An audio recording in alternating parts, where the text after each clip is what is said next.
এই ভিডিওতে আমরা ডাব্লিউবিপি লেডি কনস্টেবল প্রিলিম 2020 সালে আসা পরিমিতি বা গোলক সংক্রান্ত একটি গুরুত্বপূর্ণ সমস্যার সমাধান প্রায় মুখে মুখেই করব।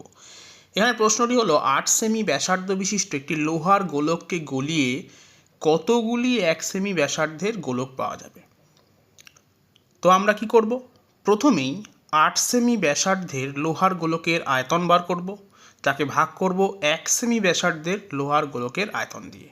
এখন আমরা জানি কোনো একটা গোলকের ব্যাসার্ধ যদি r হয় তবে তার আয়তন হবে 4/3 পাই r কিউব। তাহলে 8 সেমি ব্যাসার্ধ বিশিষ্ট লোহার গোলকের আয়তন হবে 4/3 পাই 8 কিউব এবং 1 সেমি ব্যাসার্ধের লোহার গোলকের আয়তন হবে 4/3 পাই 1 কিউব। তাহলে 4/3 পাই 4/3 পাই কেটে যাচ্ছে, 8-এর কিউব হলো 512 আর 1-এর কিউব তো একই হবে। তাহলে সঠিক উত্তর হবে অপশন সি 512।